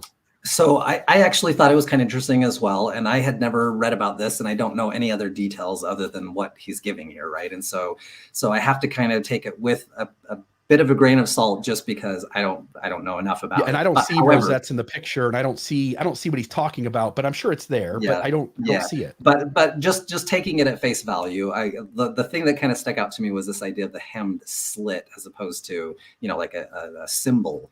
And it reminded me of a story. A never Mormon friend of mine was spending the evening at her house one time visiting, and I was just wearing my garment top, and so he saw the symbols in my garments, and he kind of looked at that. And although the garment top has the 3 symbols, what he went to was the one in on the navel, the belly button. And he goes, wait, what is that? Like, why do you have those things on your clothes? And so I kind of started to explain very vaguely what it all meant. And he goes, yeah, my sister had told me, like, if you ever are sick, what you should do is cut a slit in your shirt, in your navel, and then it will help heal you. And so he's essentially talking about this kind of folk magic, dark magic, something kind of concept or whatever. And he always just thought, oh, I guess Mormons are essentially associated with the occult, the dark magic sort of thing because of that thing. And so he made this connection to kind of a malevolent sort of force because of that symbol. What does it all mean? I tried to go back and see if I could find any reference on the internet that talks about that belief, that concept. Well, obviously it's prevalent enough that some random friend had just happened to have seen it or whatever. But apparently other people use this concept of some kind of symbol on your navel for healing purposes or whatever the case is. Yeah, once again, if you're thinking about enable and you're thinking about what is the most common, concept that you can possibly think of with enable, it's like, well, we know what belly buttons are useful for. What they were used for is a pre-birth, baby, and that's kind of, but laying all of that aside, I don't know enough about this situation, and it is an interesting thing. It's interesting to me as well.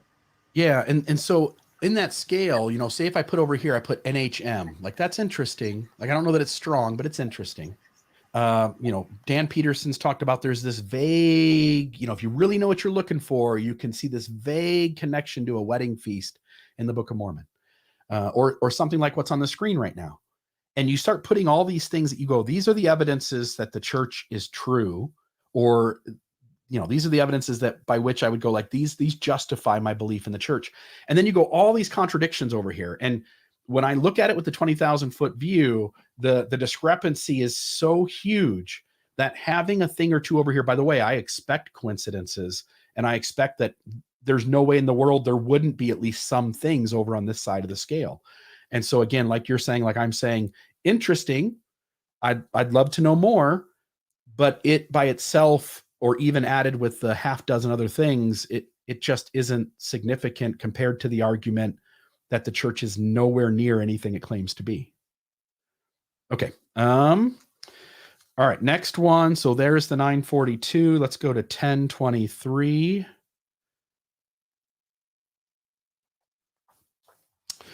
All right. So here he's talking about these common ideas of gestures. And strangely enough, I mean, is that the Buddha there he's pointing to? By the way, you're muted. I'll have you come back on here for a second. Is that the Buddha that he's pointing to? Just from the picture, it's tough to say. He almost looks like maybe this is somebody from the Ahimsa religion. I'm trying to think of the name of the Ahimsa religion here. I know I was looking up. It could be. Yeah, it could be. I mean, there are poses where the Buddha is in that kind of a pose. And again, the meaning associated with Buddha when he's in that pose is completely different than the what the pose means in Mormonism. And so simply pointing to gestures or poses that look similar doesn't necessarily have anything to do with the same thing as going on. And so this idea that people are making gestures that look something like the temple, unless you can show me that those gestures mean the same thing. And by the way, in Mormonism, we'd have to go back to like the early 90s to understand what those gestures mean. They're often tied to penalties where you will take your own life rather than share the things that you're promising to hold sacred. That's very different than how Buddha approaches this, or, again, any religion that has that, I would say, go look at what that means. Simply pointing out a similar pose means nothing in light of this conversation. Any thoughts from you? Yeah. So, and I was thinking now that the kind of the artistic style is more of a Jain sort of style, but essentially Buddhism, Jainism, Hinduism, they all come out of the dharmic religions. The symbols themselves probably, and I can't quite tell, but it looks like maybe he's doing more like this, where he's almost like the OK symbol, which is more like I'm about ready to give a sermon. And so that's kind of the sermon. So I'm giving you a teaching. That's basically what that means in the Buddhist mudras. Yeah. And so even the hand in kind of a cupping shape down there. Yeah, maybe, but that's not really what they mean in Buddhism. That's not the same symbol. Right. But once again, the symbols themselves. These are things that are this is sort of the entire purpose of the Masonic rituals, is to go in and learn the tokens and signs and passwords and everything like that. So when we're getting into this, it's like going, did he get it from Buddhism? Probably not. Did he get it from Masonry? Probably so. And so the very idea that it's like this somehow ties back. The idea that people use hands to make symbolic gestures is everywhere in the world. Yeah. And this one for sure is the Buddha. By the way, notice the swastika. So there again, you've got your compass and your square. But this again, that same pose, here's Buddha, the hand raised. What, if I was the Mormon in me, 15, 20 years ago would have looked at this and went, look, Buddha's doing the temple thing. Look at that. And the reality is, as we're saying, these mean completely different things. Even though this author of this video is trying to make this connection, it really isn't there. I remember the apologists saying this term parallelomania, where they felt like the critics were just drawing all these parallels that aren't really there. And I'm just going to say the apologists do it as much or more than the critics when it comes to this sort of stuff. Suggesting the Buddha's posture contains connections to the LDS temple postures is preposterous. Buddha is wearing a swastika. I think you put this, which is a tetragrammaton again. Also reminding me of Misogi. I think you mentioned this favorite Shinto practice is water purification under the waterfall. I had looked this up. I don't have it handy. Let me see if I do real quick. I don't want to spend a lot of time on this, but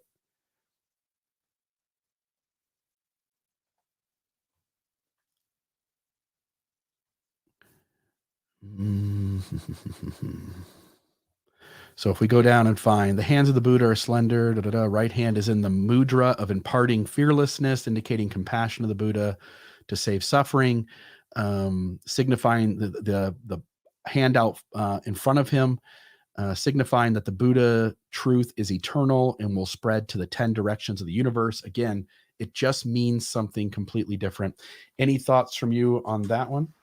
Yeah. So, and that symbol right there is actually the primary symbol of Jainism. So the hand up in this position is essentially is ahimsa. That's the non-harm principle and the basis of the whole Jain religion, which is they won't even step on an ant because they don't want to kill any harm any sentient being, whatever the case is. But the misogi thing, this is actually a Shinto thing, where what when the Shinto practitioners, what they do is they stand under a waterfall, they meditate under a waterfall, kind of hold their hands in this symbol, and then they say the words Hare Tame, Kyome Tame, Rokkon Shoujo, which is essentially saying, please bless me to purify me of the six entrances to my body. And interestingly, once again, the six entrances to my body is talking about my eyes that I may see, my ears that I may hear, my nose, my nostrils, whatever the case is, right? And so this idea of saying I want to be ritually purified with my eyes and my ears and my nose and everything, it's the world over. It's the most common concept that you can possibly do, to say I have this in Shinto it's called kegare, or which is like a sin, which essentially it's a slightly different concept from sin, but it's basically saying something close enough for our purposes here, that they have these sins and they need to ritually purify them. They ritually purify them with water. They are ritually saying the concept of cleansing the eyes and the ears and the nostrils, the other openings of the body. And so this very notion of using hand symbols, ritual purification, obviously it's highly unlikely Joseph Smith got his ideas from Shinto, but yet Shinto was able to come up with the same symbols, because it's not that hard to make a jump from water to ritual cleansing. It's not that hard to jump from ears to the ability to hear. Now, Shintoism could always have a corrupted view of the endowment, a corrupted, version of it. But again, now we're adding and more conjecture and more allowances. Yeah, over to our observation side. Yes. Love it. Let's go to 1143. And by the way, there's this whole idea of gestures is already present in Masonry. So there's already some acknowledgement that the easiest way to make these connections is that Joseph Smith is tied to Masonry. And even the church today acknowledges that much of the endowment overlaps with things that Joseph got from the Masonic tradition. So here we are at 1143. Again, we have some sort of hand clasp. Here's tokens. The early Christians had what some have referred to as tokens of recognition. One dictionary of symbols suggests that an esoteric doctrine, the position of the hand in relation to the body and the arrangement of the fingers, conveys certain precise symbolic notions.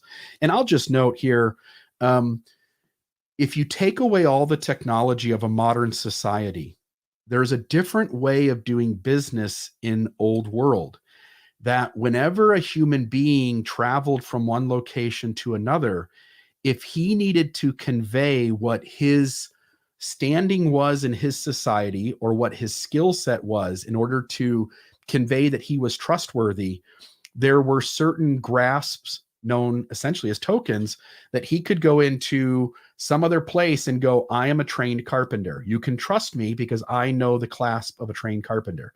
And so there are ways in which folks in the ancient world could convey their skill set or their place in society by having certain keys, secret signs, secret tokens that could convey that information. Again, we wouldn't recognize that because of the way modern society works, because we can easily track records and keep track of things. And we've done that for, at this point, hundreds and hundreds of years. But if you go back far enough, there's a different way of doing business. And unless you're aware of that way of doing business, certain connections may seem unique when in reality, they're just not. Any thoughts here? And actually, we still use the same language like in computer security. We talk about when you're trying to essentially authenticate as you're logging into something, you actually use tokens and handshakes in order to do that. They actually call that a handshake to go back and forth, where you're sending in your secret code to say, here's the passcode that I know, and then there's something on the other side that checks to confirm that you have the right passcode. That's called a handshake. And so this concept is the most prevalent idea. This does not prove that the people who programmed and came up with the terms for computer security were, had this idea revealed to them from God. It's just that this is the most common way we talk about of authentication. Yeah. Yeah, we are doing tokens today, aren't we? Yep. All right, so passwords, same idea here. These secret words or passwords symbolize fidelity to covenants if they were kept. Like, that's one approach, but they meant lots of things and they're used all over the place. So again, just this note, this idea of passwords, it's easy to make connections to the ancient world, but it doesn't necessarily mean that both this connection in the ancient world and Joseph Smith have to be getting it from an invisible God in the sky who's talking to him, and because he wants Joseph Smith to restore the true church. That just isn't the way it works. Any other thoughts on this one? I'll just move to the next one. Yeah, and just that you had mentioned that this idea of the tokens and passwords and handshakes and whatnot, this is the entire point of the Masonic. It's already there. Yeah, it's there. So we have a less exotic explanation for all of this stuff. Right. Perfect. All right. The idea of knocking on the door 3 times. He gives an Egyptian example. He's talking about inside, I think that's the Roman Catholic Church, perhaps. Russian Orthodox Church. There's this idea that there's a door that enters into a sacred space and that it always has to be 3 knocks. But let me see if I can find my, and I want to be really careful here. So I'm going to mute this first before. I don't really want to play. Oop, here we go. Let's play. This is the very beginning of a Masonic documentary. So let's play this for just a moment.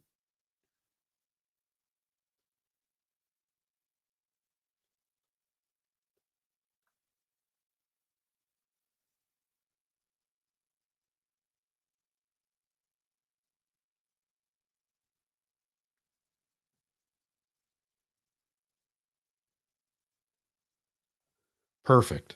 So we first know right off the bat that this is prevalent in Masonry. That becomes the most obvious place that he gets an idea that an initiator shows up at one side of, here in this case, a door, but at one side of a barrier that keeps him from entering in. And he knocks 3 times and presents himself at the door to the person on the other side. That matches up so cleanly with Mormonism that there's really no need to move any further. But I did move further, and this idea, I just know My common sense tells me that 3 knocks is just a traditional thing that we see. Here is Tony, Orlando, and Dawn. Let me get this. Notice the name of their song, Knock 3 Times. If you know, first off, we've in our society, going back through time, we have collectively agreed on this idea of 3 knocks. 1 knock could just be a strange noise outside. I'm not going to go answer my door because there's one weird noise at my door. Instead, and if somebody knocks too many times, it's annoying. So we have all collectively agreed 3 knocks is how we approach somebody's door. It's everywhere. Here, let's do knocking on, let's put this one up. Wikipedia, knocking on wood. How many times do you knock on wood? The tradition is when you want something not to happen to you that you just said could happen, we say, "What, you need to knock on wood." So we knock on wood. How many times? We do it 3 times. If I do a search here for 3, 3 knocks is the tradition in doing that. Here's another one. What is the meaning of 3 knocks of death? My grandma believed in this. If there were 3 knocks at the door and she went to answer it and there was nobody there, she was nervous that somebody else would die in her family. We were also taught that, like, if 3 people died really close to each other, it was an omen that it was going to be bad luck for everybody in the family. Like, there are just these things that are prevalent in society that have to do with number 3. And I know you wanted to say a few things on that as well. Yeah, I was just thinking about, I've spent a little time on the stage, and the idea commonly is with comedy, comedy always comes in 3s, but it's partially because our kind of human psyche loves that resolution of the third, the joke said the 3rd time. So we the first 2 are kind of to kind of give you the pattern, and then that 3rd time feels like the resolution.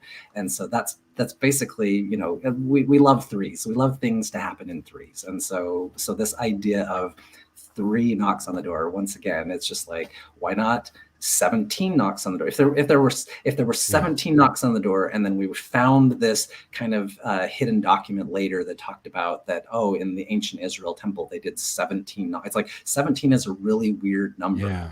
And so that would be something where I would look higher the number, the more unique it would be. Yeah, like if it had been 273 exact knocks, then it was like, that's how they start. And then it was like, and Joseph Smith, how could Joseph Smith have known 273? Wow, that's pretty amazing. But 3, it's like 3 is all over in sympathetic magic. It's all over in comedy. It's all, we love that resolution of 3, just like what you said for the 3 knocks on the door. It's just, we love 3. And so for all of these reasons, but again, we don't have to go anywhere other than Masonry to get this. They do 3 knocks because they're letting the initiate in. Yeah, 3 knocks is like water is wet. Yeah, exactly. And, like ears here. Yes. Right. And as you pointed out, as we showed in that little video clip, Masonry already does the exact same thing. We don't need to go looking for ancient connections anyway. All right. Next one is 1439. This is this idea of an extended hand, and again, throughout religion, we're trying to answer what is beyond the known. And so there are instances where the hand of God, I'm thinking of, what's the artist that painted on the Sistine Chapel? This idea of the hand of God extending out. Now, it's not coming from behind some hidden place, but it is God who's reaching out from heaven, trying to connect with his human children by reaching out to Adam. This idea of hands being reached out within religion from the unknown is, again, a somewhat common concept. But again, he's looking for this ancient connection, but we don't need it. Masonry has this same idea of accepting the initiate in. And so any thoughts here on this one? Yeah, I think you basically covered it as well. Perfect. All right, 1340. Let's go to 1439. 1439. Again, using hand gestures, grass signs as a part of ancient culture across faiths. Again, I don't see anything here that sticks out to me as something where I have to accept as an ancient connection. Any thoughts on this one before I move on? Only that it's very interesting that these same exact things do, or some of the symbols do exist actually in the Book of the Dead. There is a part where essentially the whole point of the Book of the Dead is that the person who just died has to go through this initiation process to get to heaven, right? And so I loved finding this when I was, believing Mormon, because essentially you have to pass by the angels and gods who stand as sentinels at the doorways and give them secret passwords and whatnot in order to get into heaven. So once again, I saw this and I went, oh wow, this is obvious, showing that Joseph Smith was spot on. But once again, everything that I just described is something that is found in Masonry as well. It's like Joseph Smith didn't need to find this in the Egyptian Book of the Dead because it already exists in Masonry. Yeah, perfect. Here's the idea of prayer circles. All are robed in linen garments. They stand in a circle. Jesus receives a special sign from the disciples and the women. He has those in the circle have their hands one of the special tokens. Jesus is before an altar. He opens his prayer with coded word or phrase, which he repeats 3 times. The opening of Jesus' prayer translated as, "Hear me, my Father." Those in the circle repeat the words of the prayer. I'll just note, when I was investigating the church and I had just joined, the missionaries took me out to teach a investigator, and she was a Jehovah's Witness. And we were in her home, and she was allowing the missionaries to teach her. And several times during each meeting that we had with her, she wanted us to get into a circle, to hold hands, to say a prayer. I've been at dinner with certain people of faith where they want to hold hands in a circle. When we look at other faith traditions, there are lots of times in other faith traditions where people gather in a circle. They're in some sort of hand clasp. Simply having circles, simply having hand clasps isn't significant to me. These other things that this person's putting in, I haven't, again, we didn't have time to do all this research, but some of these seem a little interesting to me, but they're also things that I would expect to find within religious culture. Certainly prayers are going to be said, and prayers are going to be said certain ways. We're going to ask the deity that we're speaking to hear us. That makes perfect sense. And that shows up all over the place. The idea of repetition is all over the place. And what we also need to recognize is that Joseph Smith early on with folk magic also dealt with circles, and was also a very religious person and dealt with prayer. There were certain incantations that needed to be done, certain ways that words had to be done. There were times it had to be repeated. And again, that number 3, as we pointed out earlier, it is just common in religious rhetoric that things need to be repeated. And when they're repeated, they're almost always repeated 3 times. It's not, you don't repeat things 5 times. You don't repeat it twice. In religious rhetoric, it's almost always 3 times. Any thoughts? I was, just as you were saying that, I was thinking of Holy Grail with the holy hand grenade, that the number of times shall be 3 and it shall not be 2. Yeah, we love 3. So I had actually found a paper that was written by Michael Quinn, and he was just basically talking about prayer circles and how that they were prevalent during the time of Joseph Smith, not just even talking about the Masons, but that it was talking about in the 1800s, revivalists collected in small circles of 10 or 12, the Methodist Episcopal revivals in the 1820s and 30s. When the invitation was given, there was a general rush to large prayer rings or circle worship, and with, they would pray in circles, essentially, that this was something that would have been available at Joseph Smith's time. But once again, once again, there's ultimately the Masons do exactly this, where it appears that the Masons unitedly repeat the Masonic signs previously received by the brethren. They assemble around the altar and form a circle and stand in such a position to touch each other, leaving a space for the most excellent master, who then kneels and joins hands with the others, which closes the circle. And so once again, the pattern, the form is almost exactly the same as what's going on in the temple. Yeah, of course, we can jump to a more exotic explanation explanation for those things, but again, we have a much less exotic explanation that sufficiently accounts for why Joseph, or where Joseph Smith could have gotten these ideas from. Yeah, I just put that up on the screen. So folks, I've also put the link into the comments. So if folks want to go read that, but the moment you have a contemporary source for Joseph Smith that seems reasonable, you no longer need to go to the ancient source and try to find some kind of divine connection. It's just unnecessary.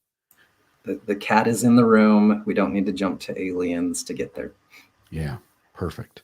All right, next one is 1709. This one, I don't think we need to really say anything. 1709.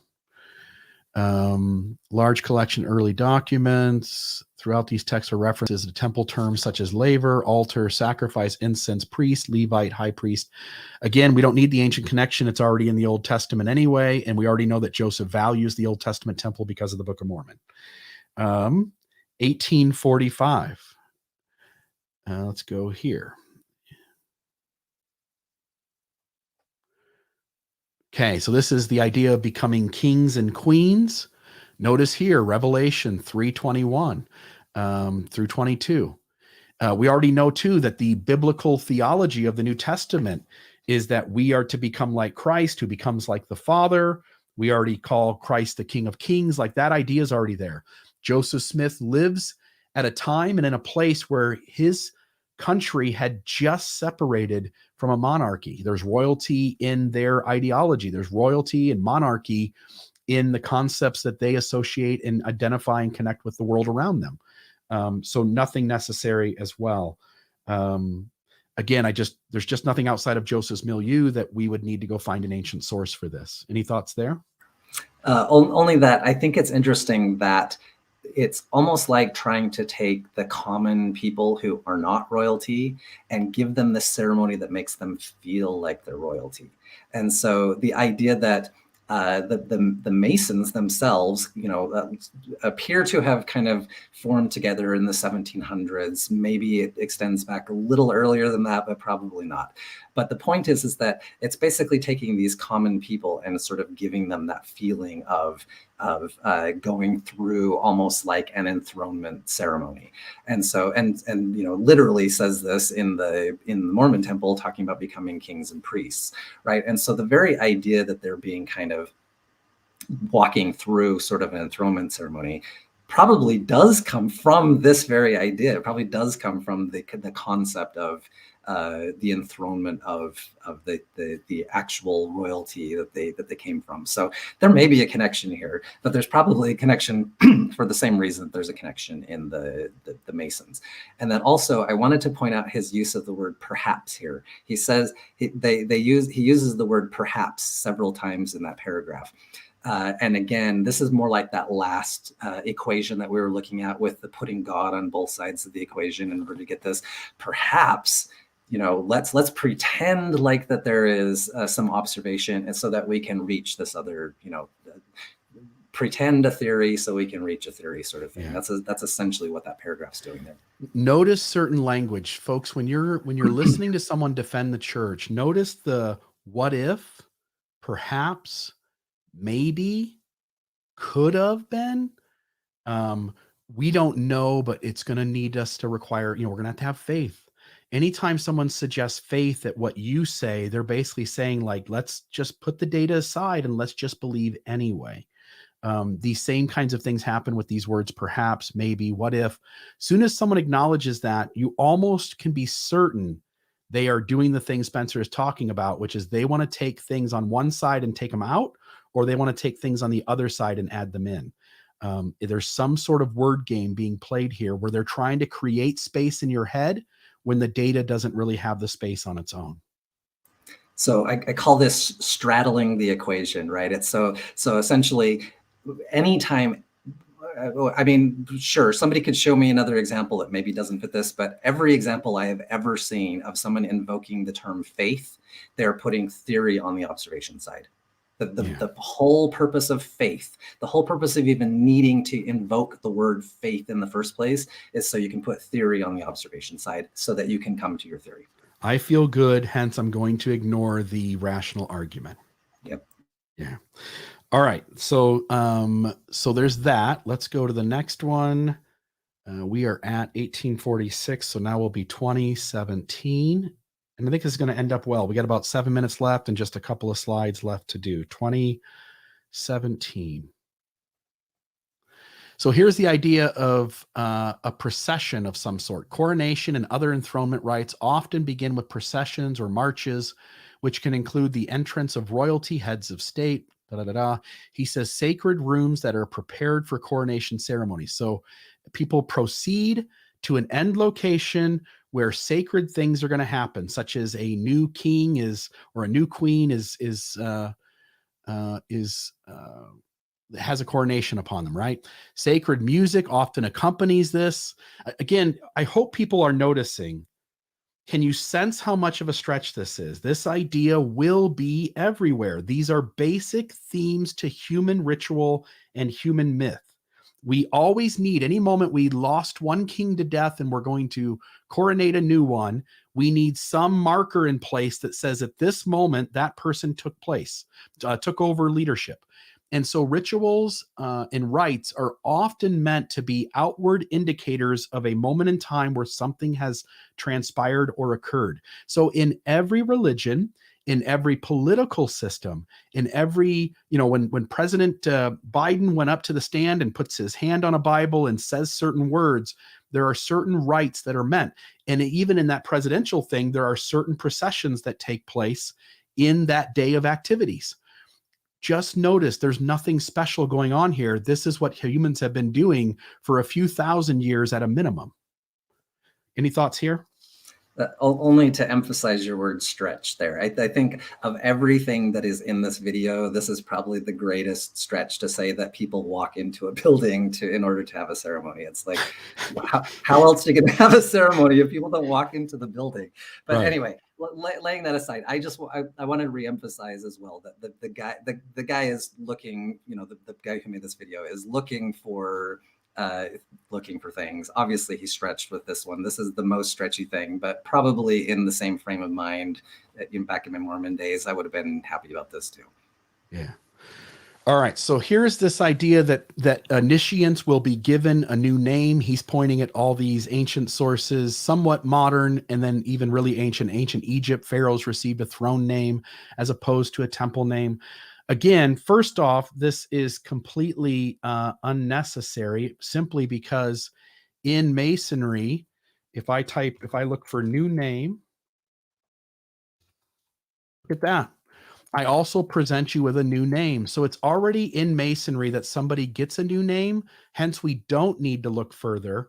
But if we are going to look further, it is prevalent all throughout the world. A religious name, if we go through all these different faiths, people receive a different name. It's not just Christianity, it's all the religions of the world. They all do it. Buddhism specifically, a Dharma name, and then Hindu religion specifically. A name change on religious conversion. This is just a common concept that happens in all religions, that when you go from being an outsider to an insider, certain things happen which you now have to have a name change. And it's also prevalent inside the scriptures anyway. Let me get rid of that. It's already prevalent inside the scriptures anyway, because Saul is changed to Paul. Abram is changed to Abraham. Like Joseph already knows inside of his own milieu that when conversion takes place, when God begins to communicate to somebody and they transition from an outsider to insider, a name change occurs. Any thoughts here? Only just to kind of go back to kind of generally what we're talking about here with the idea of accounting for observations, accounting for evidence, accounting for facts with a theory. And so what's happening in this video is that he's kind of doing the sharpshooter fallacy, right? So what he's doing is he's taking a very small subset of observations and trying to account for those with essentially the theory that he wants to be the solution, right? And so what we have been doing in all this time is talking about all of these other observations that he, like the swastika or whatever the case is, that he doesn't want to kind of consider while he's coming up with his theory. But unfortunately, if we're going to be rational thinkers, we have to account for all of these things. We have to account for why does Shinto have a washing, you know, and talking about cleansing the ears and the eyes and everything like that.